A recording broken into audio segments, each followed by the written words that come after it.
Chapter 44. A few minutes earlier. On the Ice Fang Mountains, located on the eastern outskirts of the winter forest, Yumo wanted to have an icy drink, so, in order to make her mother happy, Limo excitedly headed to the Ice Fang Mountains. She used her powerful fists to punch several huge holes in the mountain and excavated about a ton of ice ore. Limo proudly displayed a smile, her large tail swaying back and forth behind her, showcasing her joy. As long as she brought this ice ore back, her mother could have a cold drink anytime. Thinking of her mother stroking her head and praising her, Limo felt even happier and couldn't wait to carry the 1-ton ice ore back to their small wooden house. Hey, tilde, mother will be so happy, tilde. Imagining Yumo patting her head and praising her, the young wolf girl couldn't help but grin from ear to ear. Well, it must be said, the somewhat naive Limo had overlooked a crucial issue. The winter forest was cold all year round, so what was missing were the tools to make drinks, not these ice cubes. Unfortunately, with her head already filled with fantasies, Limo wouldn't notice these crucial issues for the time being. However, although she didn't notice these crucial issues, Limo inadvertently spotted the periphery of the winter forest as she prepared to jump off the cliff. With her Demon King senses, she could see the peripheral scenery clearly even from tens of thousands of miles away. Not to mention, the Icefang Mountains weren't far from the plains. Upon seeing the scene on the periphery, the young wolf girl's eyes suddenly narrowed, and a deep breath escaped her lips. At that moment, Limo immediately abandoned the ice ore, tightly clenched her fists, and couldn't help but bite through her lips with her sharp teeth. Blood dripped from the corner of her mouth, falling onto her new clothes. That is. At that moment, within Limo's view, a frail pink-haired little girl was shivering as she sat on the snowy ground, and beside her stood a valiant silver-haired female knight, a knight of the church. Yumo's disguise as a little girl was seamless. Indeed, it was hard for most people to see through it. However, the Demon King-level abyssal demons who possessed Yumo's power and were connected to her lineage could instantly recognize Yumo's identity. Of course, Limo couldn't figure out why her mother had disguised herself as a little girl and appeared on the outskirts of the winter forest. But what she could see clearly was Yumo trembling as she sat on the ground, with an Asumo's knight standing in front of her. The people of the Asumo's church had always hated abyssal demons, wishing nothing more than to eradicate the demon palace. And now, such people had appeared in front of her mother. These damned people, what were they thinking? Could it be they want to hurt mother or take mother away? No. Unacceptable. At this thought, a terrifying murderous light burst forth from Limo's crimson eyes. Her eyes locked onto the knights in the distance. You church dogs. The red shadow force uncontrollably spilled out from the young girl's body, her crimson eyes becoming more ferocious, sharp fangs growing from her mouth, overwhelming rage taking over Limo's rational mind, as bloodlust and cold killing intent constantly poured out from the young wolf girl, spreading like a virus to everything around her. You're asking for death. With Limo's angry roar. In an instant, all the demons within the range of the Icefang Mountains, under the influence of Limo's emotions, became increasingly violent. Countless terrifying crimson eyes suddenly looked towards the south, where the knights of the Asumo's church were. As a demon king, Limo also had the power to control demons. Countless demons at this moment charged towards the south. Time returned to the present. The galloping of innumerable behemoths caused the earth to tremble incessantly. The deafening roar shook the earth, accompanied by the horrifying shadow force filled with murderous intent, sweeping out from within the forest like a cruel, devouring storm, howling towards the Asumo's church knights. The black mist, carrying the breath of death, under the horrified gazes of the crowd, burst out from the deathly quiet winter forest, and behind the black mist were countless ferocious beasts. The huge demons, together with their terrifying numbers, turned into surging black waves, waves capable of bringing death to all living beings. At the moment they burst out of the forest, the demons let out a deafening roar. Countless crimson eyes immediately locked onto the Asumo's church knights, causing them to shudder, like helpless rabbits being targeted by hungry beasts, shivering in fear. The black mist corroded the earth, and in an instant, corroded away their will to fight and courage. How can this be? The forest had been quiet before, hadn't it? Why did so many demons suddenly appear? Faced with the imposing demon horde and the suffocating pressure, Galona stood dumbfounded in place, her face overtaken by sheer panic, just like the other knights around her. For them, who had struggled against a single demon, faced with the charge of tens of thousands of demons, the unprecedented pressure activated their most primal fears, leaving only one thought in their minds: run. If they didn't escape now, they would undoubtedly be torn to pieces by the demons, becoming their food. Disregarding the retrieval of the corpses of their dead comrades, Galona let out a hysterical roar. Retreat to Galro's fortress, hurry. Leave the carriages and belongings behind. Don't bother retrieving the corpses. Run. Forget everything. Just ****ing retreat. There. Under Galona's incessant shouts, the knights who had fallen into a stupor quickly turned around, their faces full of terror as they mounted their war horses and rushed towards the Galro's fortress. The once majestic Light of the Sun squad had now been reduced to a disorganized mess, fleeing in disgrace. Meanwhile, standing in the front, dreaming of facing the demon horde charge, Menxi was not as flustered as the others, but was still terrified deep down. Due to the influence of her Holy Spirit power, the demons in front had already locked their murderous gazes onto her. Unparalleled pressure suddenly weighed heavily on Menxi's heart. Nevertheless, after taking a deep breath, Menxi forcibly stabilized her uneasy heart. She knew well that the more she faced a crisis, the more she needed to remain calm. Panic and terror would undoubtedly kill her. Casting a glance at the pink-haired girl who had been scared to a standstill, Menxi no longer hesitated, her light purple eyes filled with determination. "I'm sorry." After whispering these two words, Menxi immediately held the pink-haired girl in a princess carry, causing the latter to shiver, an inexplicable rosy glow appearing on her small face. Then, the magnificent silver-white holy power exploded from Menxi's body, pouring directly into the ring on the girl's right index finger. With the infusion of power, the magic stored in the ring was suddenly activated. A high-level acceleration array appeared beneath Menxi's feet. Under the array's blessing, Menxi, holding the pink-haired girl, instantly transformed into a silver-white beam of light, speeding towards the fortress, suddenly widening the distance between her and the demons. Ayuo. The demons under Limo's control, upon seeing the pink-haired girl escaping, became even more furious, unleashing earth-shattering, furious roars.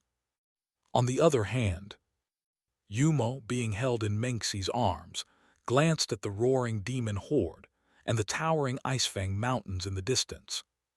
Subsequently, Yumo clenched her teeth and fists. A surge of anger began to spread within her heart. "Limo, you stinky girl messing around again. Is your butt itching?" Galro's fortress. As a stronghold resisting the demon invasion on the outskirts of Wind City, this place was naturally armed with a large number of troops and countless magical weapons. After the heaven and earth anomaly occurred within the winter forest, the Galro's fortress had entered the third alert state again after a century. The entire fortress was in battle mode, filled with a tense and oppressive atmosphere, with all the soldiers ready to face the demon attack at any moment. When many soldiers felt fear, there were also quite a few who were unusually excited, as the fruits of their decades-long training were about to be displayed. However, since the three's alert state began, more than a week had passed.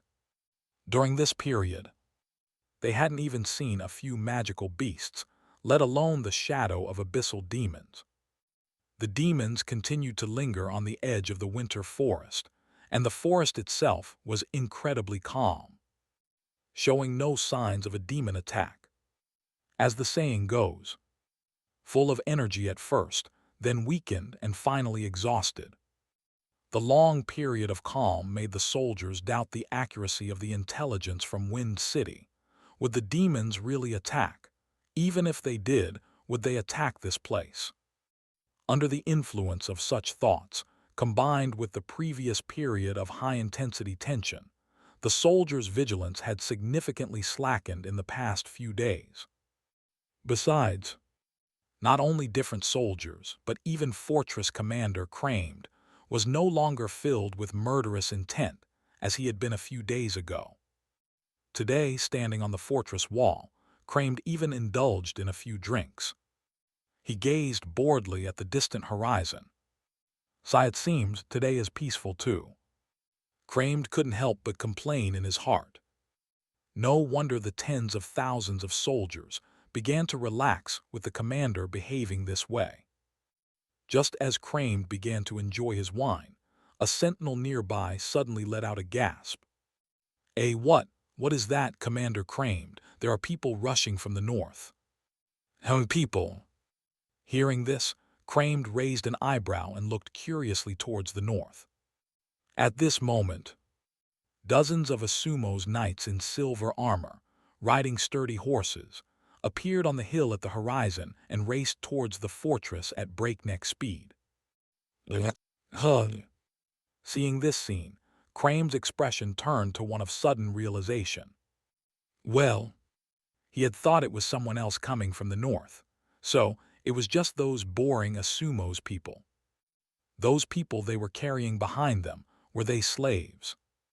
It seemed their rescue plan had gone quite smoothly. Wait. Why were they so panicked if it had gone so smoothly?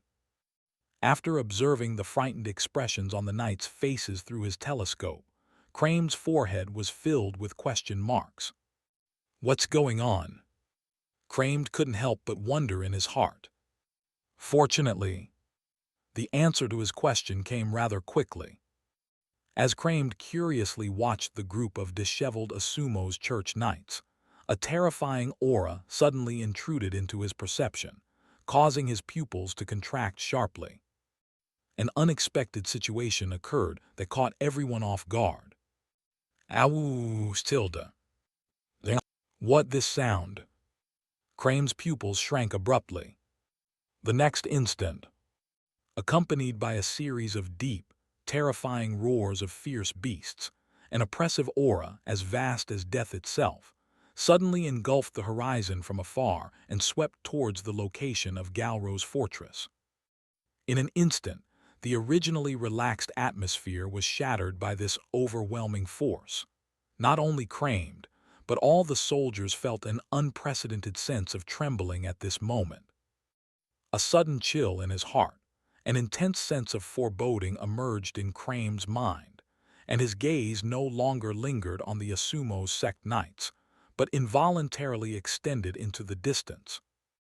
Under the azure sky, on the hills connecting the snowy plains, a cluster of black fog suddenly erupted. Following the Asumo's knights, a huge black creature appeared in everyone's line of sight, relentlessly pursuing the church's squad.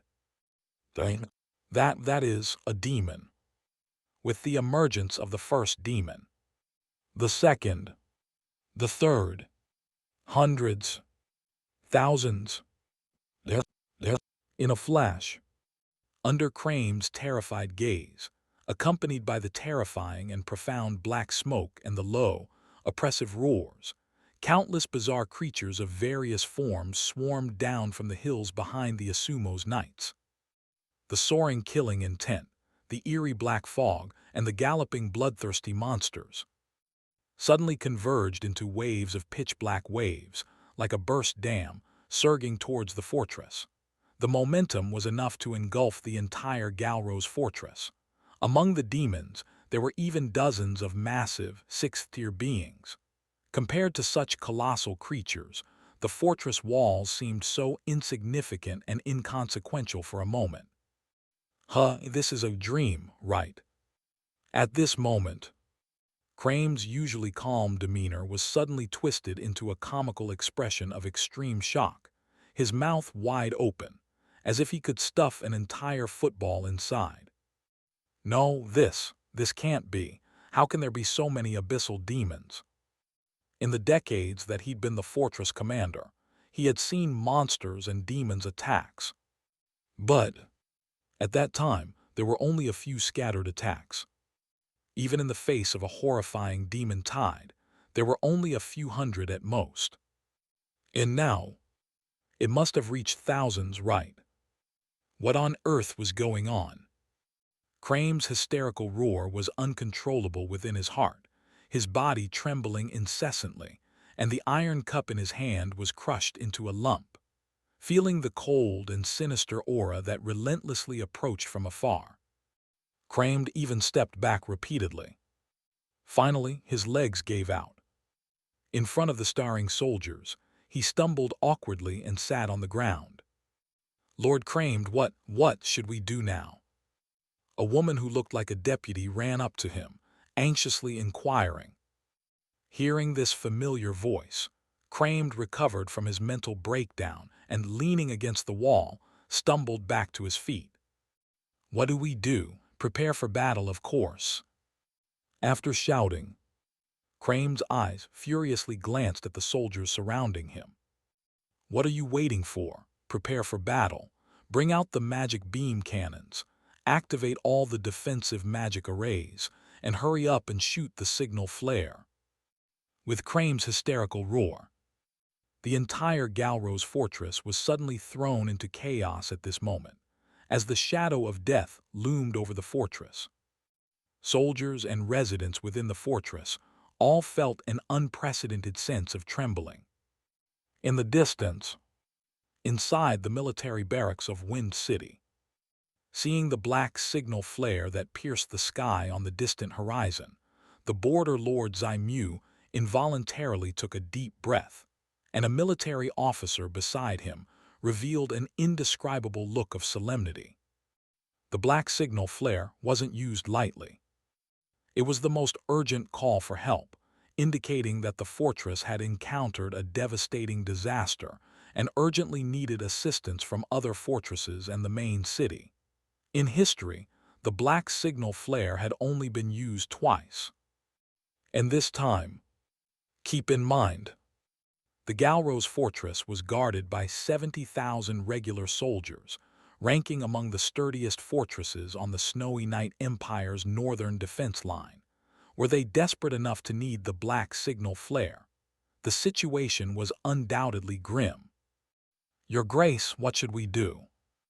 A black-haired knight slowly approached Zaimu, asking solemnly.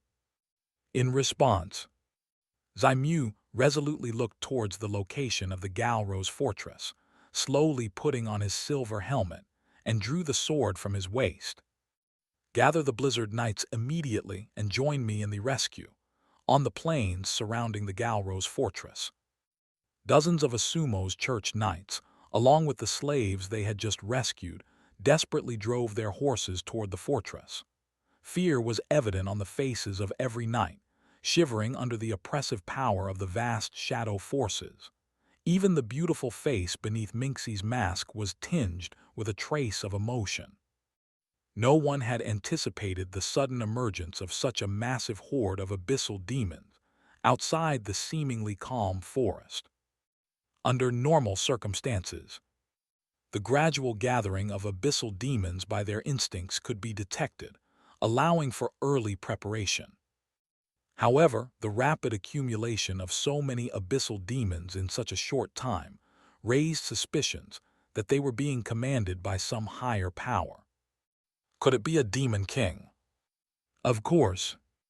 Right now, the Asumo's church knights had no time to contemplate why such a large number of abyssal demons had emerged from the forest. What they were pondering was how to escape the grasp of the demon horde and how to stop this many abyssal demons. For that reason, Minxie chose to head for Galro's fortress. Among the nearby fortresses, only the colossal Galro's fortress had sufficient troops and defensive capabilities to temporarily withstand the horde of abyssal demons. Only then would they have time to call for reinforcements and exterminate these demons. However, as the number of abyssal demons behind them continued to grow, even Minxie herself began to doubt the feasibility of this plan, questioning whether Galro's fortress could withstand the onslaught of the demon horde. After all, among the demons pursuing them, there were already quite a few terrifying sixth-rank peak existences. As her peripheral vision took in the black wave of demons behind her, Minxie couldn't help but gasp. And at the same time, her light purple eyes were filled with gravity, and a hint of doubt sprouted in her heart.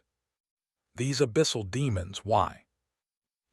She wasn't sure if it was her own illusion, but she had the feeling that these abyssal demons seemed to be deliberately keeping a distance from them. What the hell? However, not everyone being chased by the abyssal demons was so terrified. Sitting atop a warhorse, protected by Minxie in front, a certain pink-haired girl felt no fear whatsoever. No matter how horrifying the abyssal demons were chasing her. In the eyes of the pink-haired girl, also known as Yumo, they were no different from children playing tag. Compared to unfounded fears, Yumo's heart now felt a mix of complexity and curiosity. Thoughtfully patting the sturdy back of the black horse beneath her. So this is a Redfoot warhorse. My first time riding one, the feeling is not bad. Yumo muttered to herself in her heart. Spirit beasts were creatures that could be tamed by humans, while those that couldn't be tamed were called magical beasts or lower-ranked wild beasts. Among human armies, the most common spirit beasts were the black griffons and the Redfoot warhorses. The Redfoot warhorse's combat prowess was not strong, and one could even say it was weak, but it had impressive stamina and running speed. The fourth-rank warhorses, with their astonishing speed, could easily surpass most fifth-rank monsters, especially when combined with acceleration magic. Even a peak fifth-rank abyssal demon would have a hard time catching up, making these steeds beloved by many knights. It does run quite fast. It's not easy to catch up with ordinary abyssal demons who aren't speed-oriented. Yumo glanced at the numerous dark figures following her from behind, and for once, she gave her warhorse a nod of approval. Then, Yumo's gaze turned toward the distant horizon. As for that, it must be the Galro's fortress, right? At this moment, an imposing and massive military fortress stood proudly on the snowy plains at the edge of the seemingly endless border wall. To prevent abyssal demon invasions, the Snowy Knight Empire had built a magnificent wall along the border and established numerous military fortresses atop the wall, housing countless troops. Abyssal demons had an innate proclivity for attacking densely populated areas. By stationing so many people inside the fortresses, the defense capabilities were greatly enhanced, effectively attracting nearby abyssal demons to attack. Even if some demons weren't attracted, the patrolling guards near the ordinary walls had enough power to eliminate them. With this defense strategy, the city of Linfeng had defended the border of the Snowy Knight Empire for centuries. Of course, this method was suitable for dealing with mindless, ordinary abyssal demons. If a demon king were to strike, it could easily let a horde of abyssal demons infiltrate from the weak points in the defense, bypassing the fortresses altogether. It would be even more useless than a certain defensive line during World War II. Strictly speaking, Yumo was somewhat disappointed with such a defense strategy. But today, she intended to let the Abyssal Demon Horde naively attack the defensive line. According to Sebastian, the city of Linfeng was currently on high alert. Almost all the regular human forces had been deployed to various fortresses. If they attacked now, they should be able to get a good grasp of humanity's current combat capabilities. Having not faced the Abyssal Demon army for centuries, how much fighting strength was left in the human regular forces? Yumo was quite curious about this. She needed to understand the combat capabilities of the human regular forces to better plan the scale of future Abyssal Demon army attacks. So after some hesitation, Yumo silently approved of Limo's initiative. Of course, she would still teach that bratty girl a lesson once she returned. Just as Yumo was pondering all of this, another male knight carrying 2 slaves rode his warhorse right next to Menxi. Although still wearing a shocked expression, a glimmer of hope had emerged in his eyes. "Lady Menxi, I have successfully sent the distress signal to Lord Bai Yanluo." Ahem. Hearing this news, the silver-haired girl finally felt a sense of relief. At last. What do we do now? First, let's enter the Galrose fortress and use its defense system to hold off the Abyssal Demon Horde. Once Bai Yanluo and the reinforcements from Linfeng City arrive, we should be able to resolve this crisis. Looking back at the vast Abyssal Demon Horde chasing them from behind, Menxi's words seemed to lack some of her usual confidence. Within such a vast number of Abyssal demons, nobody could be certain just how many high-level demons were hidden. Anyway, use all the acceleration support scrolls. Let's head to the Galrose fortress first. Menxi hastily ordered the surrounding knights. However, before the young girl's words could fade, an overwhelming sense of danger abruptly surged into her mind, causing Menxi's pupils to constrict. She stared in disbelief at what lay ahead. What's that? No good. Quick dodge. What? The male knight looked at his squad leader, puzzled. However, before Menxi could explain, a scorching fireball fell from the sky, striking the dumbfounded male knight without deviation. Boom! With a thunderous roar, the flames exploded, and the searing magical energy spread violently. In a split second, the knights who had barely escaped from the Abyssal Demon's clutches, along with the 2 slaves they were carrying, were suddenly buried under the fireball. They were reduced to charred corpses and then trampled into fragments by the pursuing Abyssal Demons. Additionally, several knights were affected by the explosion of the fireball and were thrown off their warhorses. They were then torn to pieces by the charging Abyssal Demons amid their shrill screams. Seeing this scene, Menxi clenched her teeth in anger and looked up at the sky. This fireball, is that military magic? At that moment, countless crimson fireballs and pink energy beams were pouring down from the sky like a torrential downpour, venting their furious energy toward the ground, the Abyssal Demons and themselves. In an instant, numerous brilliant red blossoms exploded within the dark tide of Abyssal Demons. The scorching heat dissipated the bitter coldness of the plains. While severely injuring many Abyssal Demons, it also added insult to injury for the Asumo's knights. They faced fireball bombardments in the front and Abyssal Demon pursuit from the back. The source of these attacks, undoubtedly, came from the Galrose fortress ahead. Looking at the Galrose fortress defenders, who had already initiated the magic array, Menxi's eyes were filled with murderous intent. Without question, the other party had abandoned their initial pact. They dared to bombard them along with the Abyssal Demon Horde. "Crimmed, you bastard!" As soon as she finished speaking, another massive fireball hurtled toward Menxi. Seeing the red flames expanding rapidly in her eyes, Menxi instantly held the pink-haired girl in her arms and whispered softly in her ear. "Hold on tight. Pink-haired girl, huh?" The next moment, a dazzling silver-white light suddenly radiated around the young girl, transforming into an endless force focused on Menxi's legs.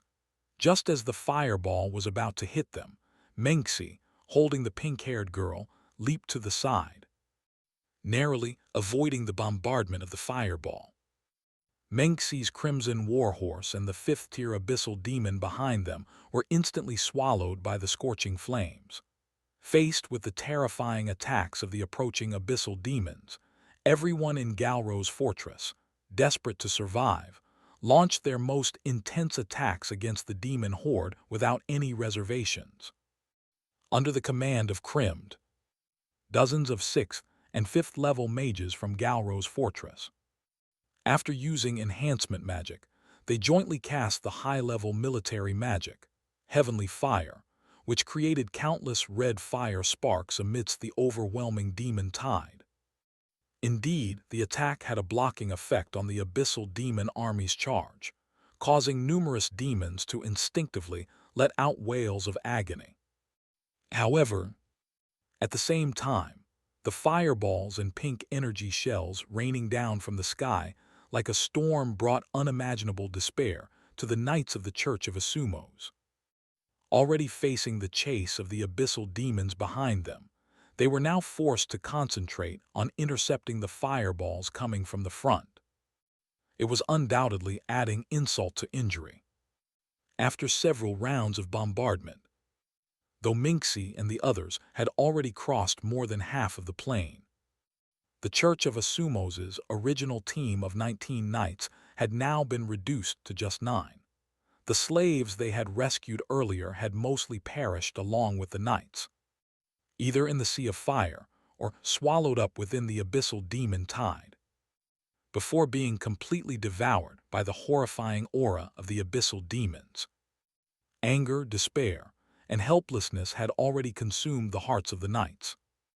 With the abyssal demons' claws almost touching them and their barefoot warhorses slowed due to injuries, one blonde-haired knight of the Church gritted his teeth and unhesitatingly pushed the 2 slaves he was responsible for off the horseback. The next moment, the 2 children, who had not yet reacted, were swallowed up by the gaping maw of an abyssal demon amidst unparalleled despair. With a splat sound, flesh and blood splattered. The 2 children who had been alive just seconds before were instantly turned into a mass of meat and swallowed by the abyssal demon. The splashing blood even sprayed onto the knight's cloak and cheeks, but at this moment the knight had no regard for the so-called chivalry. The only thought in his mind was to escape. Due to the reduced load, he did manage to gradually increase the distance between him and the abyssal demons. After temporarily escaping the demon's threat, the joy of survival filled his brain. "I'm alive, I survived." However, his happiness didn't last long, as his accelerating warhorse collided head-on with a fireball falling from the sky, blowing them both away. The number of knights in the church team was reduced by 1 more. Disgraceful. Watching her companion who had died under the fireball not far away, Menxi's light purple eyes couldn't help but reveal a hint of disgust. Although she knew that the male knight did it for survival, and if he didn't do it, all 3 of them would die under the claws of the abyssal demons. Still, Menxi couldn't help but despise his actions. While casting a disdainful glance, Menxi's light purple eyes suddenly narrowed. With a swift leap to the right, she once again dodged a pink energy cannon's bombardment. The magical bombardment from the Galro's fortress indeed slowed down the speed of the abyssal demon's charge. Although Menxi had lost her warhorse, her superb agility allowed her to better dodge the fireball magic's onslaught. Even after going all out with her firepower, she further widened the gap between herself and the abyssal demons. Having leaped forcefully to dodge a fireball, Mengxi's peripheral vision caught the pink-haired girl in her arms. At this moment, the girl's eyes were filled with worry. Recalling just moments ago, it seemed that the pink-haired girl had witnessed the knight's actions before. After a moment of silence, Mengxi spoke in the most reassuring tone she could muster, softly saying, "Don't worry, I promise to protect you, and I won't abandon you." Upon hearing this, the pink-haired girl widened her deep blue, gem-like eyes. After staring at Mengxi's mask for a few seconds, she nodded slightly and revealed a relieved smile. It seemed that she trusted Mengxi's words, which in turn made the silver-haired girl involuntarily breathe a sigh of relief. She then gave the girl in her arms an encouraging look. "You'll be fine." After being encouraged like this, the pink-haired girl's face flushed slightly, and she slowly curled up in Mengxi's embrace. A relieved smile and such were, of course, just an act by Yumo. However, the slight blushing was undoubtedly a genuine reaction.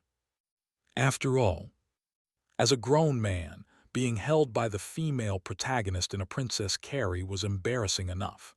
Now, he was even being comforted like a child by a young girl, making Yumo feel like his self-esteem had taken a hit, even if he knew full well that it was all just an act. Seriously, treating me like a child to appease me. But she smells nice.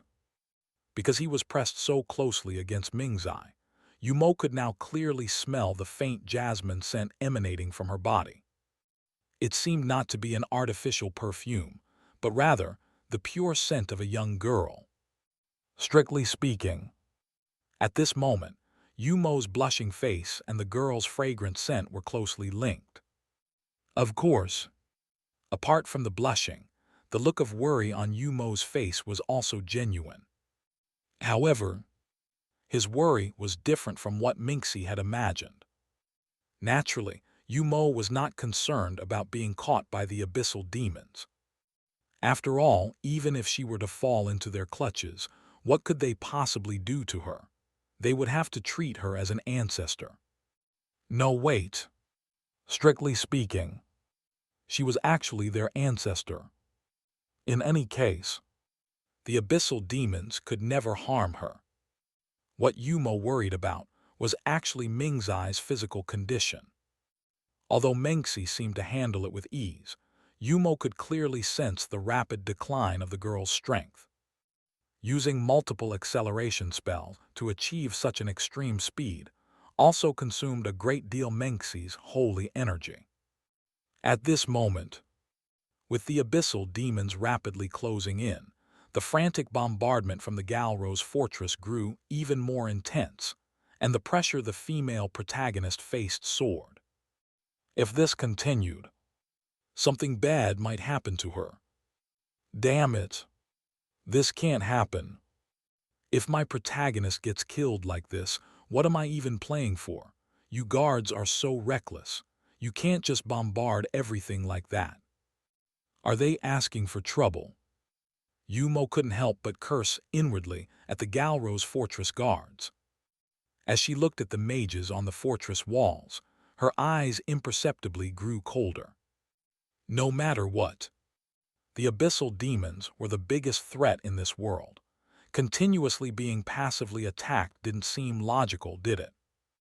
After a cold laugh, Yumo sneakily glanced at the pitch-black wave of enraged abyssal demons behind her. Feeling Yumo's icy gaze, dozens of the abyssal demons closest to Mengxi trembled involuntarily. They looked at their leader with innocent, pitiful eyes. They had maintained a distance from the silver-haired girl, as instructed by their leader. Why is boss glaring at us like this? Sobbing tilde. What did we do wrong, QWQ? Sobbing tilde. The bewildered demons could only rely on their instincts. After emitting a weak wail, they slowed down even further. With the close-range threat of the abyssal demons gone, Mingzai could focus more on dodging the bombardment of fireballs. Meanwhile, Yumo's gaze met that of several pinnacle sixth-rank abyssal demons at the back of the horde, and they began a mental, encrypted conversation. Yumo, hey you guys. Abyssal demons, what's up boss? Yumo, see those targets glowing red on the city walls ahead. Abyssal demons, we see them. Yumo, blast them. Abyssal demons, yes boss. And in the next moment, having received Yumo's order, the 5 aggrieved sixth-rank abyssal demons lifted their ferocious heads. Waves of deathly silence power began to gather continuously in their mouths. Long-range attacks. Of course, the abyssal demons could do it. You should know that compressing the deathly shadow power in their mouths and suddenly releasing it as a fire of destruction. It was a basic skill for every abyssal demon tilde. However, due to Yumo's instructions, they hadn't dared to use it before. After all, if they had started using long-range attacks from the beginning, all the knights of the church, including the heroine, would have been annihilated by now. Quickly, fire them. Don't hold back. We absolutely can't let those abyssal demons get close. Blast them away. Atop the walls of Galro's fortress, facing the encroaching pressure of death, Crime had become somewhat hysterical, continuously roaring. Hearing his words, the conflicted mages exchanged glances but eventually chose to obey the command. They increased their output of military magic, and a continuous barrage of fireballs rained down on the black ocean like monsters under the fortress. Witnessing this scene, the vice leader felt extremely uneasy. Gritting her teeth, she couldn't help but run to Crime's side. Lord Crime, shouldn't we cover for the Asumo's knights and get them into the city first? No matter what, they have signed a temporary treaty with our Snowy Knight Empire. Isn't it completely inappropriate to fire our allies like this? This will likely lead to diplomatic repercussions in the future. Who cares if it's appropriate? Hearing the vice leader's words, Crime frowned, grabbed her by the collar and pulled her in front of him. The abyssal demons are already attacking. Finding a way to stop them is our top priority.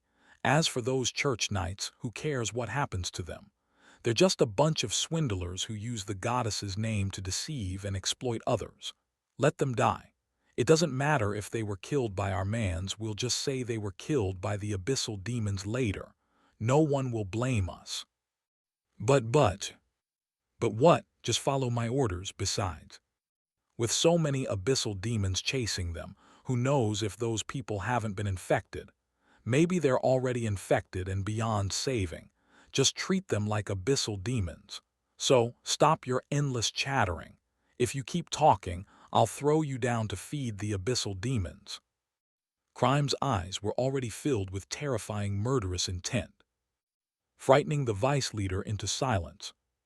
Seeing the vice leader with nothing to say, Crime once again focused his attention on the mage troops standing on the platform nearby and tirelessly urged, "Hurry up, you useless lot, increase your power, we absolutely cannot." However, before Crime could finish speaking, his eyes suddenly narrowed as a black beam of light abruptly entered his line of sight. What is that? Boom! Accompanied by a deafening explosion, a cloud of dust, and the rapid spread and eruption of black shadow power. The entire platform, including the 8 magi standing above, was instantly enveloped in black energy. Under the horrified gazes of Crime and the soldiers, the enormous red magic circle and the entire platform suddenly collapsed. The 8 powerful mages were instantly engulfed by the black energy, and amidst the sounds of unbearable agony, they were corroded into puddles of blood. The shockwave from the explosion rapidly spread, instantly shattering several nearby soldiers into pieces. Although Crime raised his hand in defense just in time, he was still sent flying dozens of meters by the terrifying force. What on earth is going on? As Crime got up and looked towards the platform, It was already a hellish scene of black, viscous, corrosive liquid eating away at everything. A soldier, whose body had been half corroded and whose lower half had turned into chilling white bones, was hysterically crawling towards Crimed. His mouth was filled with indistinct and miserable wails. Witnessing this scene, Crimed's spine chilled and his body trembled uncontrollably. However, when he looked around, the fortress commander's eyes suddenly contracted, and his entire face twisted in horror and absurdity. Not only the platform in front of him. All 6 platforms that were casting military magic had been struck by black beams. They were uniformly corroded to nothing, along with half of their high-ranking mages in Galro's fortress. How could this happen? In an instant, Crimed was at a complete loss, standing there dumbfounded, his brain almost crashing as he stared at the surrounding devastation. Those abyssal demons, they actually attacked my mage troops. Aren't abyssal demons supposed to be mindless creatures? Why would they focus their attacks on the mages? Crimed was utterly baffled at this moment, and while the commander stood there dumbstruck. Not far away, a silver silhouette suddenly entered Crimed's field of vision. Seeing the silver-haired girl who had jumped onto the city walls from outside the fortress, and the several Asumos Order knights behind her, Crimed's face immediately changed, and he shakily pointed his finger at them. You, how could you? Crimed despised the Asumos knight. He really did. That's why he had ordered the bombardment. But he was also well aware of the terror of the Asumos church. If these people survived and reported his actions today back to the church, his future would undoubtedly be ruined. Damn it! How did these people not die? No, this won't do. They can't be allowed into the fortress like this.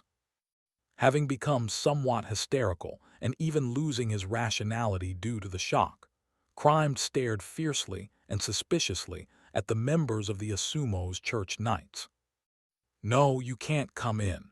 You must have been infected by the abyssal demons. If you come in, you'll kill us all. Upon hearing Crimed's words that seemed to be bordering on insanity, Mengxi's light purple eyes narrowed slightly, her icy gaze sweeping over this clown who had torn up their agreement. Although she really wanted to cut down this foolish man who had nearly caused her death, considering that they were still in Galro's fortress and on Crimed's territory, Mengxi forcibly suppressed the anger in her heart. Trying her best to speak in a calm and peaceful tone, she said, "Mr. Crimed, please rest assured we have not been infected. Our vital energy." However, before Mengxi could finish, Crimed rudely interrupted her words. "Who knows if you're lying or not? If you're truly not infected and not hurt by the abyssal demons, then strip off your clothes and armor to prove it. If you can't prove it, then get the hell out of here. I refuse to believe that, after being chased by the abyssal demons for so long, you don't have a single injury. Even if it's a wound from a fireball explosion, as long as there's a wound, I'll insist that it was the work of the abyssal demons. Then I can rightfully throw you all out. It would be easy for me to silence my soldiers. As long as you're dead, no one will know about this." With these thoughts, Crimed couldn't help but reveal a creepy smile. Seeing this smile, Mengxi bit her lip. At this moment, she had already guessed Crimed's intentions. Crimed, you. On the other hand, after hearing Crimed's words and guessing his intentions, not only Mengxi, but also the pink-haired girl in her arms shared the same thoughts. An extremely dissatisfied emotion emerged in the girl's mind. It seemed they had been at ease for far too long. To think that someone like this could become a fortress commander. As Crimed continued to say words that were nothing but oppressive, an undetectable crimson light shone in the beautiful blue eyes of the pink-haired girl. Far away, a little A-tide creature in the abyssal demon horde suddenly lifted its head. Of course, Crime would never notice these details. At this moment, he had already drawn the sword at his waist, preparing to forcefully drive Menxi and the others out of the fortress. Sorry everyone, since you can't prove your innocence, then I can only. Huh. However, before Crime could finish his words, a surge of black light suddenly erupted in the distant abyssal demon horde. An ice-cold, murderous black beam whistled towards them from afar. Caught off guard, it accurately hit Crime's head without any deviation. Huh.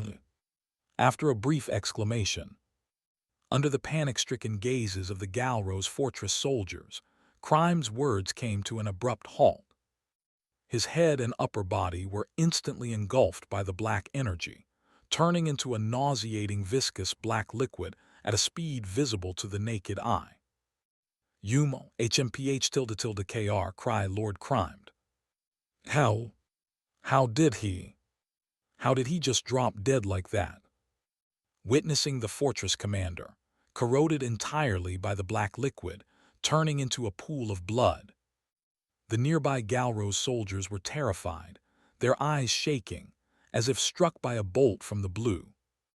It was indeed hard to accept that a commanding officer could just die so inexplicably from an abyssal demon attack. Are you kidding me? However, this sudden strike also jolted the soldiers back to their senses, and they looked at the encroaching black tide of demons in sheer terror. Although it was hard to believe, the abyssal demons seemed to be warning them with their actions. Bunch of lowlifes, don't you dare ignore us. Reality proved. The enemy would not grant them enough time to talk. Feeling the overwhelming pressure from the approaching abyssal demon horde, Menxi bit her lip and hurriedly looked at the vice leader, who was already somewhat dazed nearby. What are you still dawdling for? Huh. After being yelled at by Menxi, the vice leader suddenly snapped back to reality, looking at the masked, silver-haired girl in astonishment. Are you talking to me? Of course, aren't you second in command? Crime, that bastard is dead. You're in charge now. Hurry up and activate the city protecting array, otherwise everyone will die. Oh yes. Hearing Menxi's words, the vice leader suddenly realized the urgency of the situation. Ignoring whether Menxi and the others were infected, and the matter of Crime's death, she quickly shouted with the help of magic at a high-ranking mage within the fortress.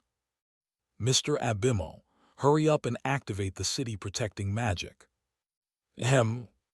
After receiving the order, the man named Abimo, a middle-aged man with a strange hairstyle, immediately inserted the magic array in his hands into the array eye on the ground.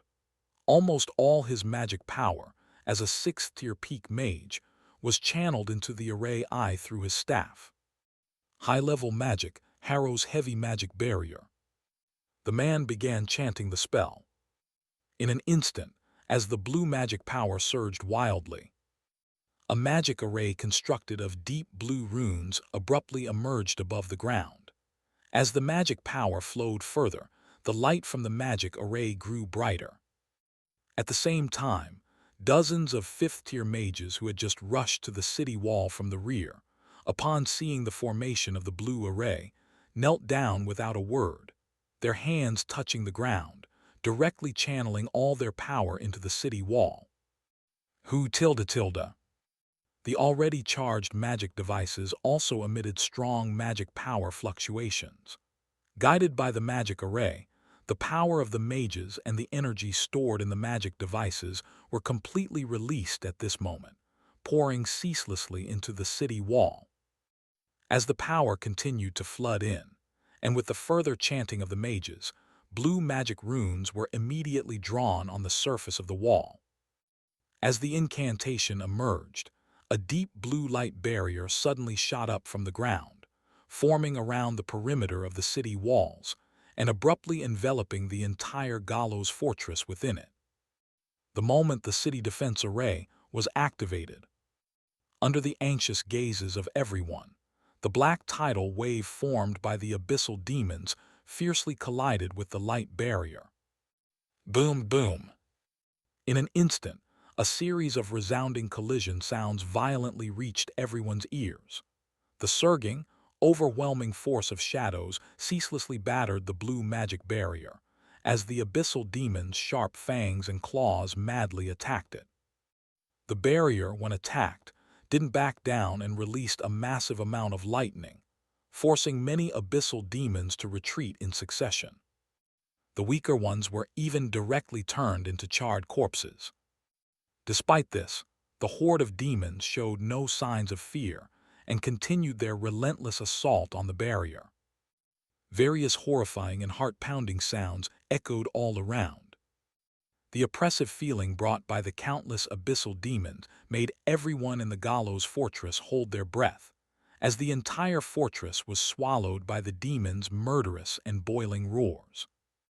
However, no matter what, judging from the current situation, this city defense array, prepared for hundreds of years, had come in handy, temporarily blocking the attack of the abyssal demons with the more than 50 meters high barrier released along the walls.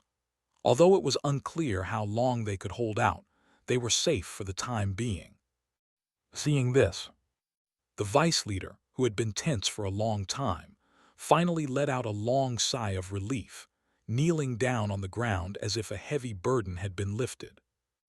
Due to the presence of the magic array, the defenders couldn't launch a large-scale bombardment against the demon horde. What she needed to do now was maintain the magic array as much as possible and hold out until reinforcements arrived. Of course, the prerequisite was that if no higher-ranked abyssal demons appeared. If that happened, whether the city's magic defenses could withstand the attack would be an unknown factor. On the other side, after Krim's death, the remaining vice leader, out of fear for the influence of the Asumo's church, didn't continue to give Ming Zai and the others a hard time. After casually summoning a mage to verify that there was no trace of the shadowy force on their bodies, she agreed to let them enter the fortress. Although the crisis was far from over, for these knights of the church, they had already escaped the jaws of death twice, and their hearts were filled with joy from surviving this disaster. Of course, except for one person, Ming Zai. At this moment, a hint of joy was present in Mengxi's light purple eyes, but even more so, there was an indescribable heaviness. As she was about to follow the city guards down the walls, she couldn't help but look back at the terrifying horde of abyssal demons surging in from the distance. The silver-haired girl's eyes narrowed slightly. Strange. Something was really off. From the moment the abyssal demon horde used that black lasers to attack the mages casting spells, it was clear that they had long-range attack capabilities. They couldn't possibly be the type to seek close combat like fools. But if that was the case, so why didn't they use long-range attacks when they chased us before? If they had used that kind of skill earlier, we would have undoubtedly been in great danger. Also, aren't those abyssal demons a bit strange? After calming down, Mengxi carefully recalled the details of the previous chase. It was fine not to recall. Once recalled, Mengxi's brows furrowed even tighter. She didn't know if it was her illusion, but those abyssal demons seemed to have almost caught up with them several times, yet they inexplicably fell behind again. It felt like the monsters were acting or holding back for some reason. No, no, no, impossible, what am I thinking? Mengxi couldn't help but shake her head wildly, trying to get rid of the unrealistic thoughts in her mind. Abyssal demons should be irrational. It's impossible for them to think so much. But it's really strange, isn't it? Moreover, the last attack on Crimed. Why choose Crimed out of so many people? That guy clearly hadn't released his fighting spirit yet. It feels like they were trying to help us. The more she thought about it, the more confused Mengxi became. The pink-haired girl in her arms had an increasingly subtle expression. just as Menxi was struggling. Gasping for breath, Garona quickly came to Menxi's side. "Captain, what should we do now?" "Huh." Garona's words temporarily pulled Menxi out of her tangled thoughts. Her mind returned to the real world. Looking at the extremely embarrassed teammates in front of her, and the two remaining knights of the Asumo's church behind them, Menxi couldn't help but sigh. Yeah, now is not the time to think about those questions. With that in mind, Menxi took a deep breath and gave a serious order. "Galona, you've all exhausted yourselves. Go rest and drink some recovery potions to regain your strength." "Yes, but Captain, what about you?" "As for me," Menxi said, looking down at the battered pink-haired girl in her arms.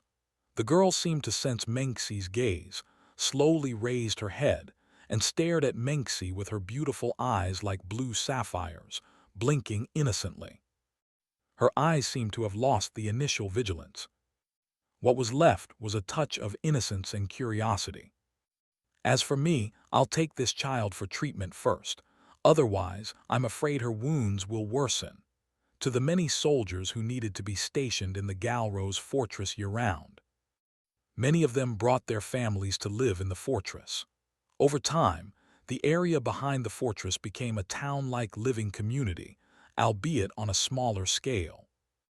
In recent times, due to the effects of the celestial changes in the winter forest, many soldiers worried about the impending attack of the abyssal demons and had evacuated their families to the rear in large numbers.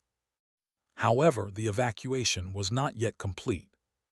There were still a small number of ordinary people, with little fighting power, remaining in the fortress. When news of the attack on the front of the fortress reached them, these ordinary people began to pack up their belongings urgently, preparing to flee. Another part of the relatively tougher population armed themselves and prepared to fight alongside their loved ones who were soldiers. What the hell are abyssal demons? Damn it! While everyone was busy, Menxi, Galona, and the other Asumo's church knights strolled into the rear area at this time. These silver-armored, white-cloaked knights immediately attracted the attention of many residents. After all, the Snow Knight Empire did not believe in the goddess, and most of the people in the fortress were seeing the Asumo's church knights for the first time, feeling curious. As they observed the knights, people's gazes were focused on the silver-haired girl leading them. Although they couldn't see the girl's face, her slender figure satisfied many people's visual desires, and the white mask added a touch of mystery. Meanwhile, the ragged pink-haired girl held in her arms also attracted a lot of attention. Seeing the number tattoo on the girl's ankle, it wasn't difficult to guess the identity of the slave girl. Rumored to be the noble Asumo's church knights, accompanied by a lowly slave girl, it was indeed an eye-catching topic. Feeling the countless gazes coming her way, Menxi didn't care, even showing a disdainful expression. For her, such attention had long been a part of her daily life. Moreover, she was wearing a mask now. If she didn't have the mask, these gazes would undoubtedly be more penetrating and more uncomfortable. However, Menxi's indifference did not mean that Yumo, transformed into a pink-haired little girl, didn't care. "Really, what are you looking at? What's so interesting?" For someone who had been a shut-in in the winter forest for more than 500 years, suddenly being locked in by so many gazes was extremely uncomfortable, not to mention that she was currently being held in someone else's arms. Under the scrutiny of everyone, she, a grown man, was held in the arms of a young girl like a princess. What kind of embarrassing play is this? How humiliating! Yumo couldn't help but complain in her heart, and her stained little face unconsciously showed a look of embarrassment due to shame. No, no, I can't be held like this anymore. Thinking this, Yumo timidly raised her head and asked the silver-haired girl with a pleading tone. Can you put me down? I can walk by myself." We are inside the fortress now. It should be temporarily safe, so I should be able to walk on my own, right? Yumo thought so. However, after hearing Yumo's request, Mengxi unexpectedly shook her head, denying her request.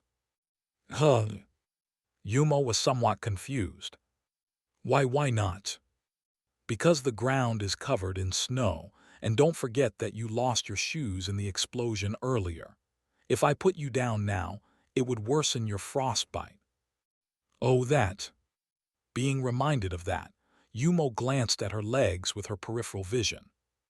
Well, her ragged cloth shoes were indeed gone. If it weren't for the white cloth Mengxi had deliberately wrapped around her feet, her bare little feet would have been exposed to the biting cold wind. Even though she usually walked barefoot in the winter forest, as that temperature couldn't harm her.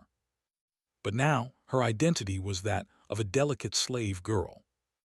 It seemed really unsuitable to walk on the snow.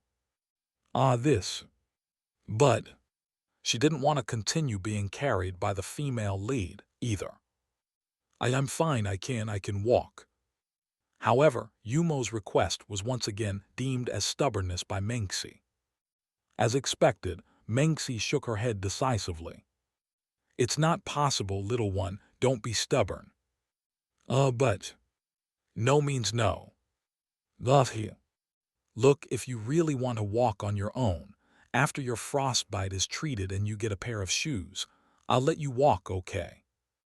Mengxi seemed to use a tone to coax a child. Yumo was speechless at that. However, seeing the determination in Mengxi's eyes, Yumo understood that it was an impossible dream to ask her to put her down. Now there was no way to resist, who asked her to play the role of a delicate girl. Sigh. If she had known earlier, she would have chosen a different role. Yumo pouted with frustration, unwillingly nodding her head slightly, as if agreeing to Mengxi's suggestion. Seeing this, Mengxi, who had taken in all of Yumo's expressions, couldn't help but smile. This girl, she's quite cute.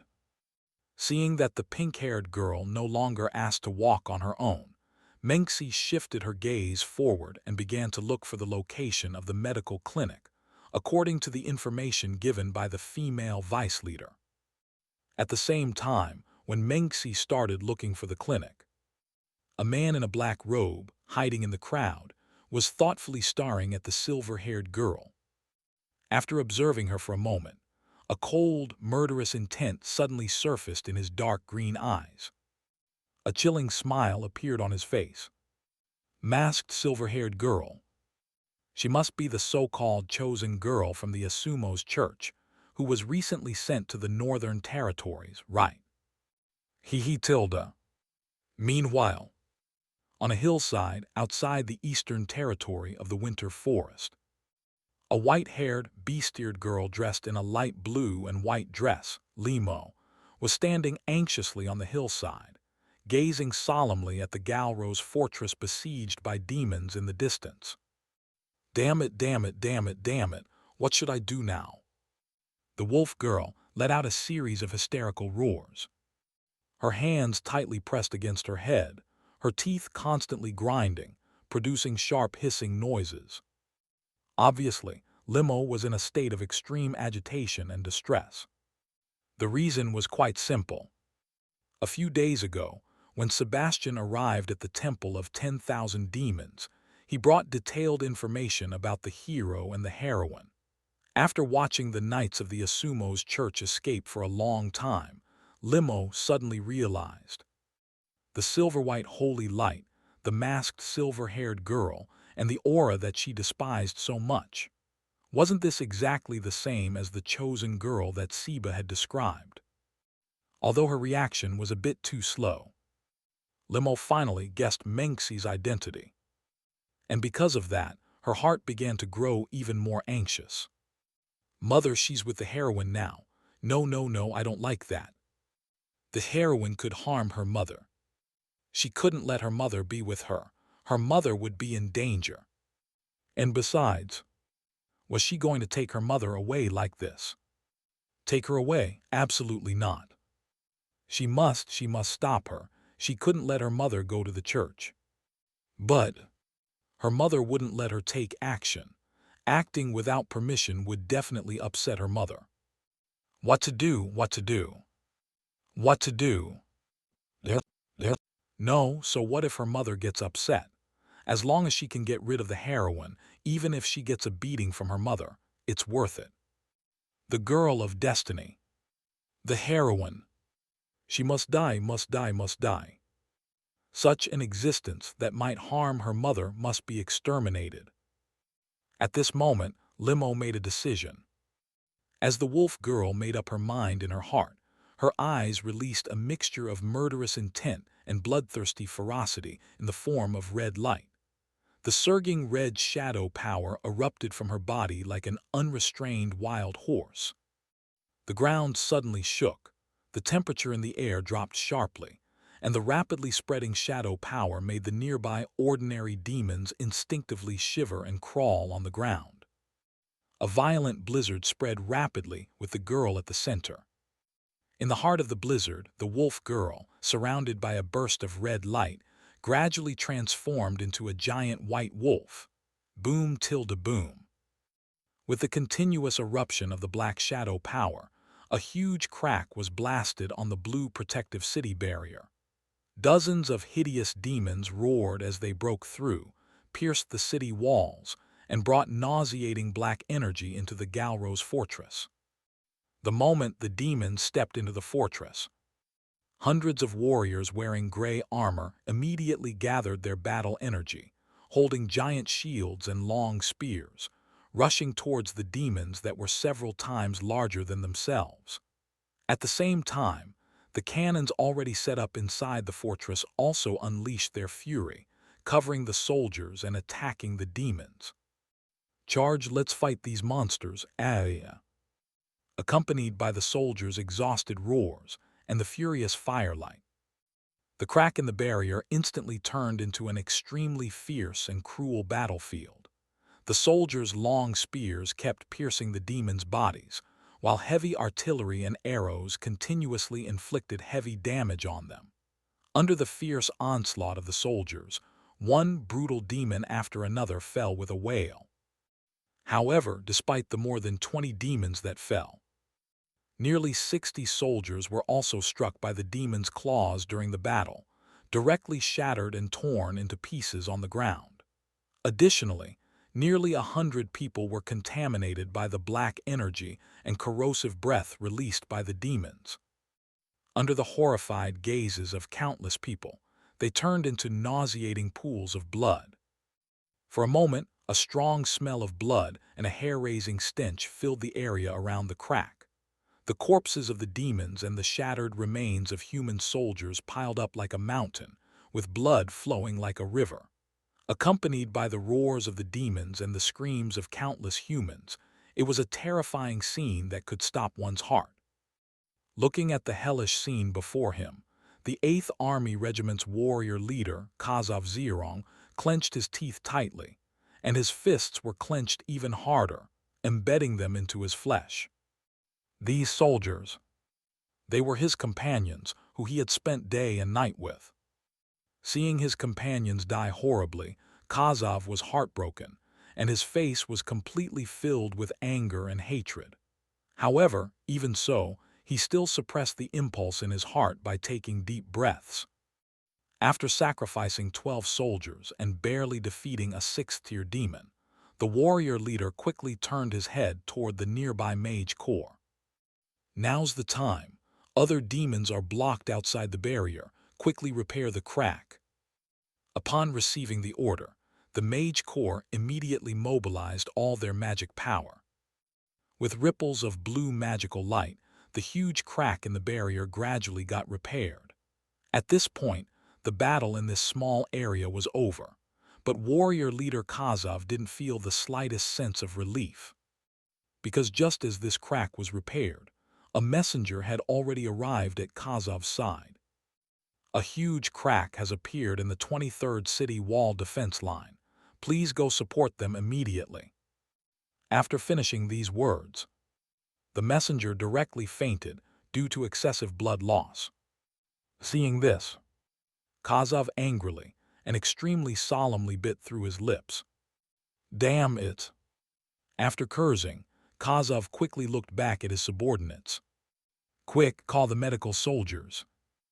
Although the Galrose fortress had barely withstood the first massive charge of the demon horde under the protection of the city barrier, maintaining such a large-scale protective barrier required a large amount of magic power and precious magic stones. As time went by and the demon's attacks grew stronger, the mage core magic power and the reserve of magic stones were being rapidly consumed. Gradually, the barrier's defensive ability began to decline step by step. Under the hysterical bombardment of the demons, more and more cracks appeared in the city barrier. Hundreds and thousands of demons roared as they entered the Galrose fortress and engaged in a fierce close combat with the defenders. The battlefield Kazov was in was just a small part of dozens of battlefields. Though many mages constantly replenished their lost magic power with magic potions to continue maintaining the barrier, the replenishing speed ultimately couldn't keep up with the consumption rate. The defense line of the Galrose fortress was at risk of being breached at any moment. Realizing this, the vice leader, Watlin, standing on the city wall commanding the troops, couldn't help but frown, looking at the terrifying demon horde in front of her with a very serious expression. If the reinforcements from the Wind City or the support promised by the Asumos Church didn't arrive, the entire Galrose fortress would soon fall, turning into a living hell. Everyone would likely become food for the demons, dying with mutilated corpses. Thinking of such a terrifying future, Watlin's back shivered coldly. Though she still pretended to be calm in front of her subordinates, her heart was already filled with endless panic. Heaven, please save us. Feeling the bloodthirsty and violent gaze of the demons below the wall, eager to tear her apart, feeling the extremely oppressive waves of the shadow power, Watlin prayed helplessly in her heart. So would heaven choose to send help in their hour of need? It's hard to say, but the fact is, sometimes heaven seems to prefer adding fuel to the fire. As Watlin prayed, a sudden movement in the distance caught the vice leader's attention, making her involuntarily pick up her telescope and look toward the rear of the demon horde. What is that? Snow, a snowstorm. Why is there a sudden snowstorm now? Huh. No, that is. In an instant. After clearly seeing the huge white figure in the center of the snowstorm, Watlin's eyes shrank, and her whole body was suddenly enveloped in an unparalleled chilling sensation. An unprecedented fear grew rapidly within her heart like a virus. It was as if a pitch-black demonic claw dragged her consciousness into an abyss. The fire of hope that had barely been burning in her heart just moments ago was completely extinguished upon seeing that figure. With no possibility of revival, Watlin's soul was trembling at this moment. Under the puzzled gazes of the soldiers, her body involuntarily fell to her knees. That is a demon King Tyr. Snow Devourer. A demon King Tyr demon. Why did it suddenly appear here? Watlin's heart couldn't help but become hysterical. Originally planning to defend the fortress and wait for reinforcements, she had already abandoned that idea. Now, Watlin's only thought was retreat. The Galrose fortress, without even a 7th rank or holy rank expert, how could it possibly resist an 8th rank demon King Tyr? Once the Snow Devourer arrived, everyone would die. There was no way to resist. We must retreat. After making such a judgment, Watlin suddenly stood up, looking at the bewildered soldiers behind her. Quick, everyone, retreat immediately. Damn, it's too late. However, before Watlin could finish her words, the giant wolf in the distance, engulfed by the snowstorm, suddenly opened its sharp-toothed bloody mouth. In an instant, endless crimson shadow power converged within it and compressed continuously. The terrifying power fluctuations caused the surrounding space to gradually distort. The compressed crimson shadow power within the giant wolf's mouth was suddenly released. In an instant, the earth was torn apart, and the sky changed color.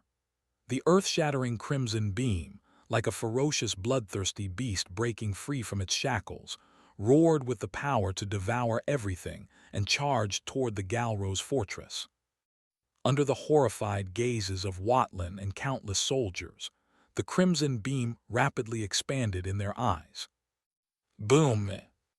Accompanied by a deafening explosion and the majestic release of shadow power, the crimson beam slammed into the blue barrier outside the Galrose fortress. In a split second, the magic barrier that had long resisted the demon horde was shattered with an unstoppable momentum. The unstoppable crimson beam continued to howl toward the interior. Including Wattlin, tens of thousands of people disintegrated into dust without even having the chance to scream. A third of the fortress was instantly obliterated under the snow devourers, annihilation beams, and the two mountain peaks in the distance were also directly razed to the ground at this moment. A few minutes ago. Dimming City. This city is the largest metropolis nearest to Linfeng City and does not belong to the management of any of the four great empires. Due to the lack of regulation or deliberate relaxation of control, the place is filled with all kinds of illegal transactions and activities. Slave trading, gambling, drug trafficking, and other activities are commonplace here. It is the daily life of the people. Walking on the street, being robbed, kidnapped, or shot out of the blue is quite common and not at all unusual. Siveri is a high-level priest of the Asumo's church. This young man is a true believer, possessing a deep faith in the goddess. He despises a criminal's paradise like Dimming City. Under normal circumstances, he would never come to this chaotic area filled with all sorts of people. However, clearly today is not a normal day. After receiving the urgent message from the Destiny's Child team, Siveri hurriedly rushed to Dimming City. As a devout Asumo's church priest, he is acutely aware of the significance of Destiny's Child to the Asumo's church, the entire continent, and the future of humanity. As such, the safety of Destiny's Child is of utmost importance. Upon learning that Lady Mengxi is being pursued by abyss demons, Siveri is anxious and wishes he could rush to the front lines to support her. However, he knows that, as a fourth-rank priest, his presence would be nothing more than a toothpick for the abyss demons. The only thing he can do is find someone capable of resolving this issue. And that person is currently in Dimming City. Really? He doesn't understand what the bishop was thinking. He knew that the new demon king had been born and that the northern border was so dangerous, yet he still sent Lady Mengxi there. This is not the time to gain experience or even build up her reputation. The risk is way too great. What the hell is going on? Siveri couldn't help but grumble in his heart. With a worried heart and constant complaints, Siveri followed the directions provided by the positioning magic, weaving through the streets and alleys of Dimming City.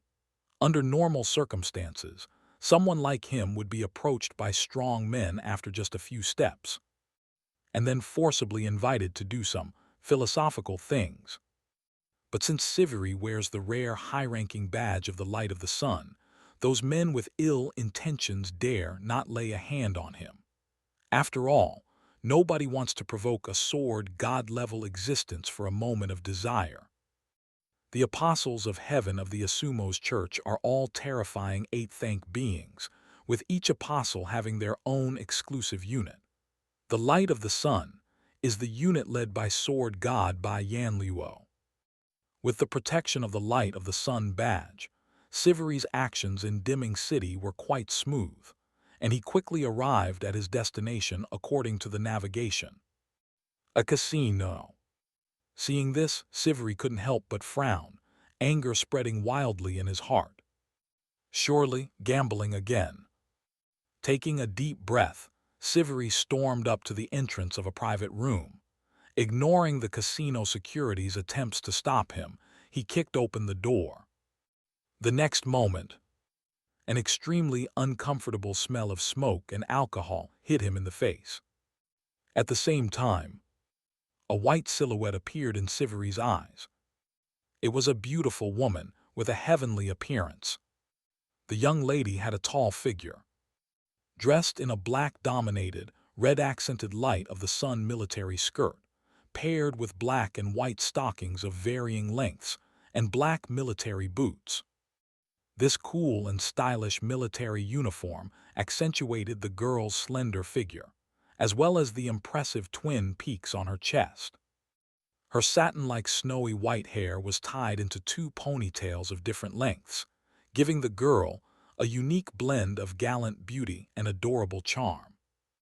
Although there was no holy magic aura around her, she was filled with a terrifyingly powerful and uniquely daunting presence. Her exquisite face was like the most supreme work of art, her delicate snowy skin easily damaged, and her clear, bright, sapphire-like blue eyes all added to the girl's allure. However, at this moment, the girl's behavior seemed to diminish her charm. The white-haired girl, seemingly in a bad mood, punched a muscular man at the other side of the gambling table. After disarming him, she pinned him to the ground and stomped furiously on his face. "You scumbag, how dare you cheat? Trying to deceive me, you're looking for death. You think you can swindle my money, dream on. Dream on." After being stomped by the girl, the muscular man could only exhale, unable to inhale. He lay there unconscious, but the girl seemed unsatisfied, continuing to brutally attack his head. Watching this scene, Siveri's face was full of black lines. Now he regretted his decision to join the light of the sun. Why? Why was his superior like this? After a few helpless sighs, Siveri approached the white-haired girl with a smile, suppressing his anger. "Lady Bai Yanluo, didn't you say you came to Dimming City for work? Why are you gambling now?" "Hello, little chestnut." The white-haired woman suddenly yelled at, was momentarily stunned, almost stomping the muscular man's head into oblivion. However, after being yelled at, Bai Yanluo returned to reality from her frustrated state. She then looked at the blonde youth with an embarrassed expression. "Little chestnut, how did you get here?" "I should be asking you. Lady Bai Yanluo, didn't you say you'd never gamble again? What are you doing now?" Siveri's gaze was like a sharp sword, constantly piercing the white-haired girl called Bai Yanluo, making her sweat nervously and quickly wave her hands in response. "Oh, I was just joking with you, surprise April Fools." "But you said it yesterday, and yesterday wasn't April Fools." "Ugh." Bai Yanluo scratched the back of her head awkwardly, then playfully stuck out her tongue. "Hey, don't worry about those little details, Tilda. No, details are crucial." "Oh, come on, details don't matter that much, Tilda. Bai Yanluo, you once said that details determine success or failure. Are you going to slap yourself in the face now? You're an apostle of heaven, for heaven's sake. Please, can you be less careless?" "Ugh."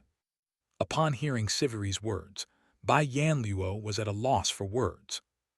To avoid further embarrassment in front of her subordinate, she quickly changed the subject.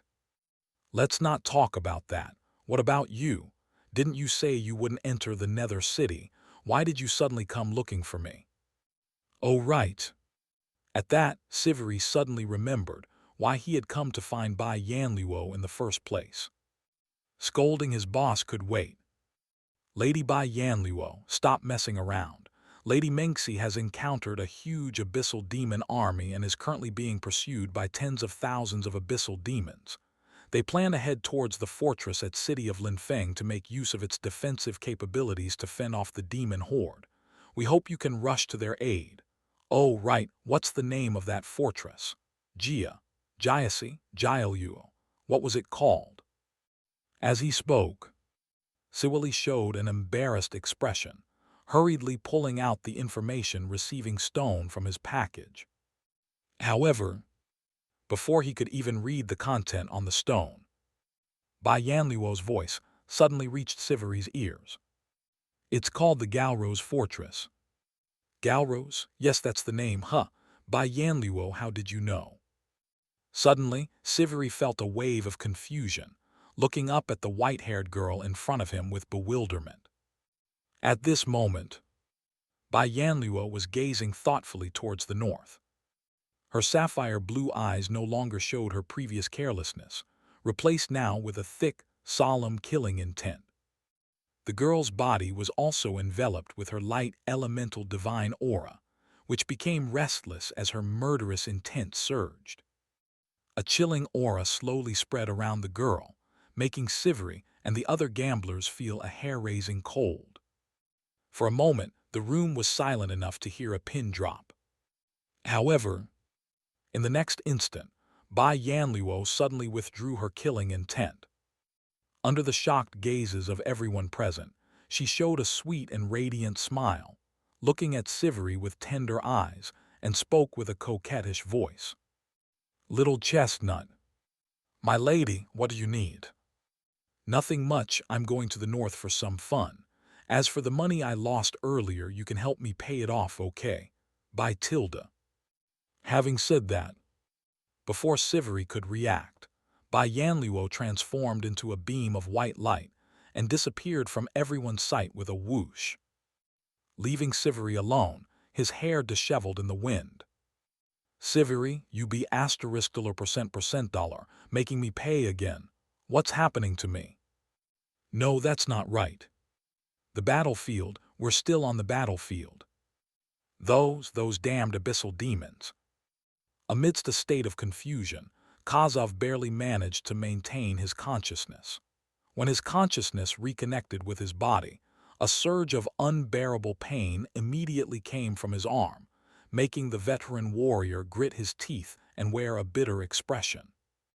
However, the intense pain helped Kazov quickly regain clarity in his mind. Enduring the agony and the constant drowsiness, Kazov opened his eyes and looked ahead.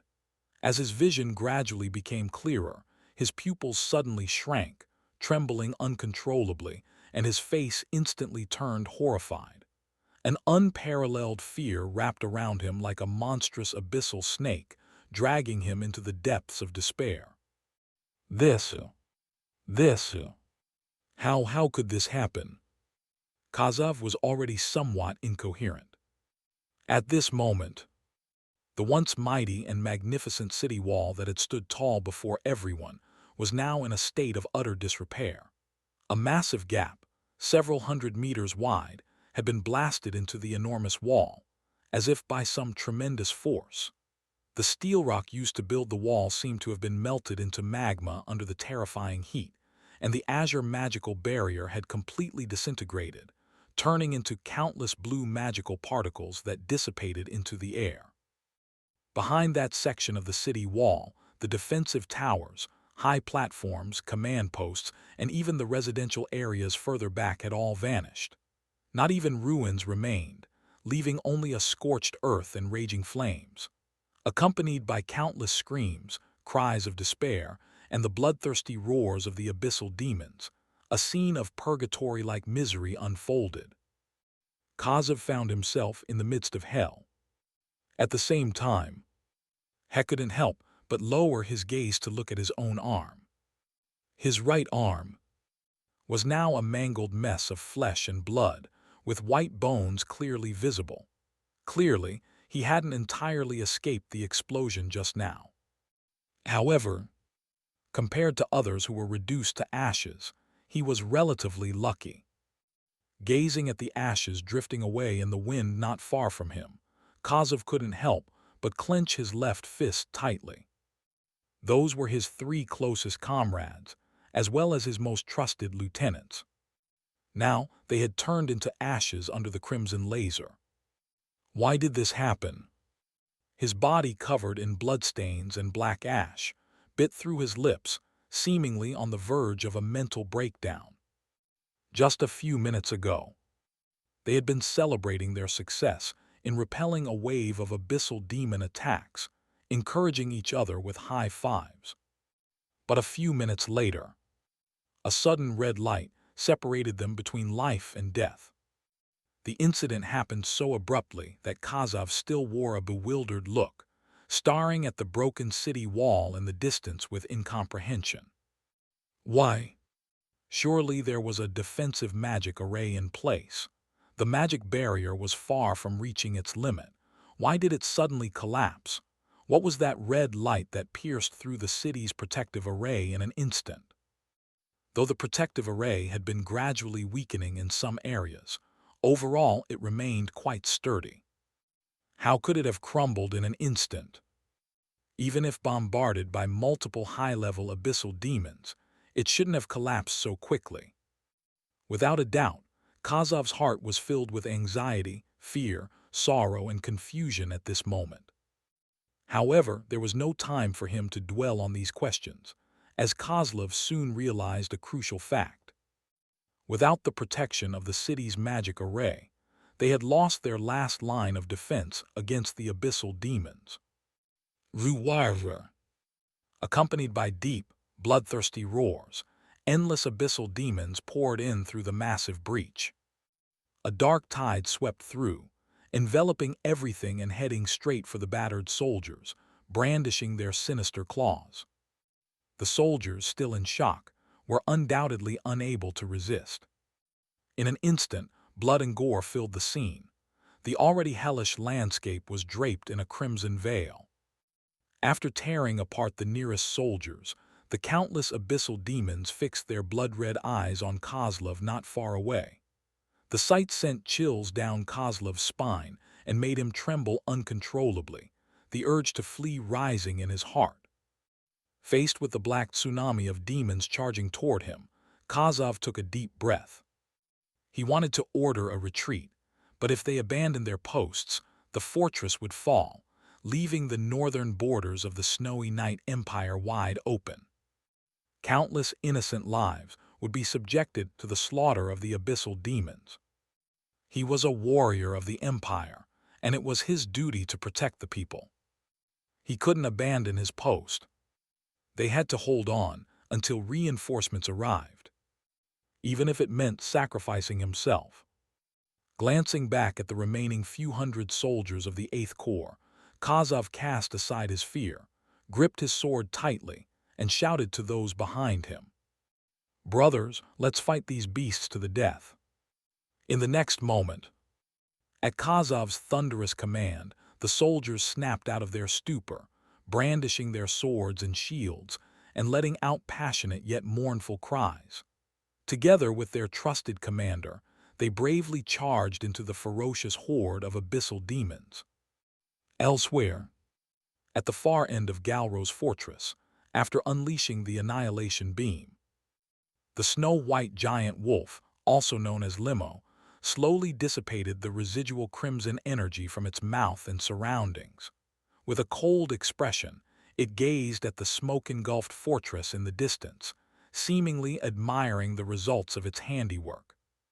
The sight of the humans suffering and their hysterical screams only served to stir Limo's abyssal demon instincts, filling her with even more excitement. Driven by her destructive impulses, she even wanted to fire off a few more annihilation beams at them. However, her excitement didn't last long. Limo suddenly paused, and an overwhelming sense of unease and apprehension washed over her like a flood, drowning out her bloodthirsty demon instincts and making the ferocious snow-white giant wolf bristle with fear. Could it be, did I? After impulsively unleashing the annihilation beam, Limo suddenly realized a very serious problem. Her mother was also in the city. If she accidentally hit her mother, things would become really awkward. although it was impossible for her mother to be harmed by her own attack. This blast would undoubtedly anger her, and an angry mother was a terrifying thing. Furthermore, her target was the heroine. As long as I can eliminate her, even if mother beats me up, it'll be worth it. At first, this was Limo's line of thinking. But after firing the wall, the wolf girl found herself trapped in a whirlwind of emotions. She despised those who might threaten her mother's safety in the future, wishing to eliminate them as quickly as possible. At the same time, Limo was afraid of disappointing her mother, afraid that her mother would no longer care for her, afraid that her mother would abandon her. If, because of this attack, her mother decided to abandon her in the future, then what would she do? I don't want that, way Tilda. Limo shook her head furiously, regret filling her mind after her impulsive attack. At this moment, the massive snow-white wolf lowered its head in shame, its tail drooping down to the ground, and its ears flattening. Enveloped by an air of gloom, it resembled a dejected puppy abandoned by its owner. I have to hurry and find mother to apologize, way Tilda. If she apologized fast, then maybe her mother would forgive her. With this thought, the giant wolf skulked towards the Galrose fortress.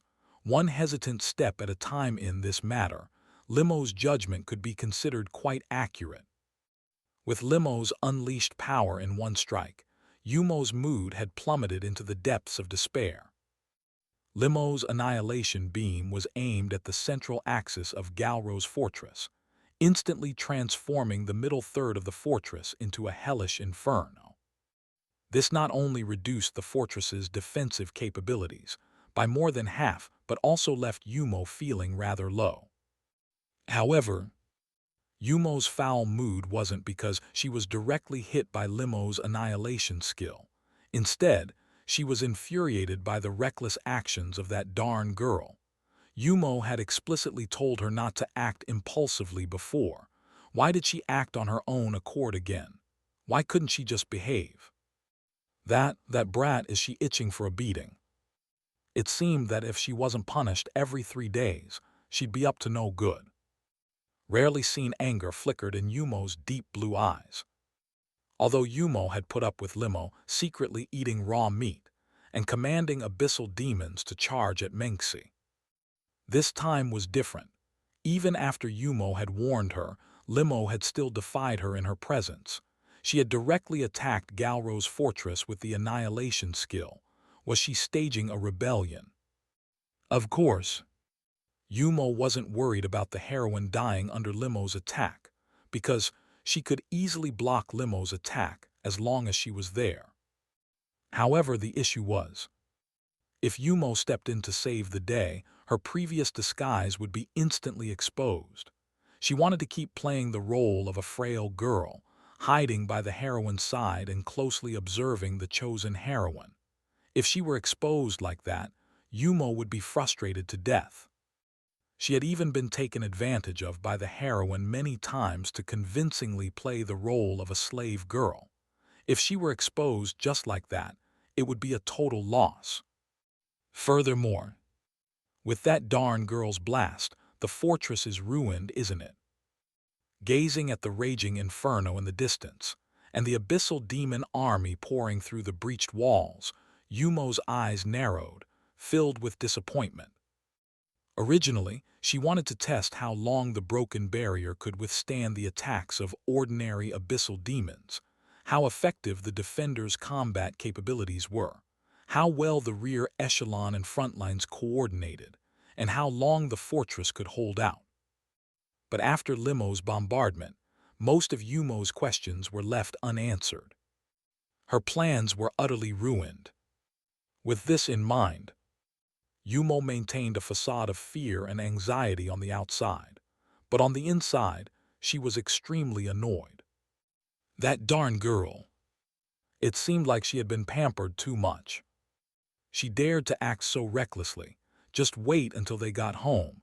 Yumo would spank her until her bottom blossomed. Yumo grumbled furiously in her heart.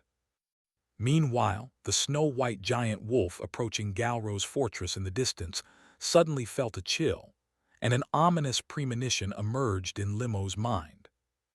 On the other hand, while Yumo was contemplating how to discipline her rebellious daughter after returning home, her body had already begun to tremble slightly out of anger. However, Menxi mistook Yumo's trembling as an expression of fear and anxiety. To comfort the agitated slave girl, Menxi gently raised her hand and rubbed Yumo's head. "Don't be afraid, everything will be fine." Yumo. Seeing that the heroine misunderstood her, Yumo's deep blue eyes revealed a hint of complex emotions. Well, having lived for so long, she had always been the one patting others' heads. Suddenly, she was the one being patted by a young girl, which felt quite strange. However, it seemed quite comfortable. Of course, aside from this, after being comforted by Menxi's head pat, Yumo once again slipped into her actress mode, pretending to be genuinely calmed by Menxi's reassurances. But while Yumo had calmed down, the Asumo's church knights around Menxi could no longer maintain their composure, especially after sensing the immense power of annihilation within the red beam. Their mental state was on the verge of collapse. They knew very well that the terrifying creature that launched the attack was not something they, as ordinary knights, could fight. Looking at the tragic scene, reminiscent of purgatory, listening to the continuous, heart-wrenching screams and the increasingly closer roars of ferocious beasts, the faces of the Asumo's church knights were already twisted with fear. At this moment, almost every life form within Galro's fortress, except for Yumo, who was holding Menxi's hand, was engulfed by fear. The fortress seemed to be shrouded in a layer of pitch-black veil of despair, filled with an unparalleled sense of oppression. But unlike the Galro's fortress defenders, these few Asumo's church knights had nothing to protect in the northern territory. Their families were not here, nor were their properties. Therefore, they had no intention of holding onto this fortress like the Snowy Night Empire soldiers, waiting for the unknown arrival of reinforcements. Retreat. That was their only thought. Thinking of this, the surviving knights hurriedly approached Menxi, and one of them, a black-haired man, couldn't help but blurt out, "Captain, we should retreat immediately. If we don't leave now, it will be too late." "Yes, Captain. That creature outside is very likely an abyssal demon of Demon King rank. This fortress is doomed." Another knight with braided hair also chimed in fearfully. As the two knights spoke, Galona also slowly walked to Menxi's side. "Captain, we should retreat immediately. We cannot deal with that kind of monster. The Galro's fortress is most likely doomed. You are the chosen one, and you must not be harmed." Upon hearing this, Menxi didn't immediately respond to her teammates' words, but gazed thoughtfully at the shattered walls in the distance, and the tens of thousands of abyssal demons pouring in. Her light purple eyes narrowed slightly beneath the mask. Seeing this, Galona couldn't help but show her anxious expression. "Captain, these people attacked us before. They're all a bunch of covenant breakers. No, it's not worth using the miracle for them." Miracle, what is that? The heroine's trump card. Listening to Garona's words, Yumo's deep blue eyes showed a hint of confusion, and her heart was filled with curiosity. Later, perhaps she could pretend to be naive and ask about what the miracle actually is. Thinking of this, Yumo playfully looked at the silver-haired girl holding her hand. At that moment, Yumo's eyebrows furrowed as she suddenly sensed an unusual presence. This fortress is really filled with all sorts of creatures. At this moment, Yumo revealed a somewhat meaningful expression. On the other side, after contemplating for a moment, Menxi nodded slightly, agreeing with Galona and the others' opinions. Indeed, staying here had become utterly pointless. The sudden appearance of a demon king, along with the delayed arrival of reinforcements, sealed the inevitable fate of the Galrose fortress. Retreating to preserve the surviving forces was undoubtedly the right decision, although it seemed somewhat unfair to the defenders. What? However, just as Menxi was about to issue the order to retreat, a powerful wave of energy suddenly intruded into her perception, accompanied by a chilling, murderous intent aimed directly at her. The bone-chilling cold made the silver-haired girl shiver. The girl, startled, looked back, and in the next instant, a black figure wrapped in eerie blue fighting spirit like a ghost suddenly appeared in Menxi's line of sight. Under the girl's intense gaze, the figure showed no mercy as it brandished a short scythe in its hand, aiming for Menxi's slender, alluring neck. Thanks for watching. Please subscribe and like the video and comment down if anything wrong in the story, and if have any suggestion to a new novel or want next part of any series, comment down. Our target is to get 1K subscriber. There will be SUPRISC for all of you. Stay tuned.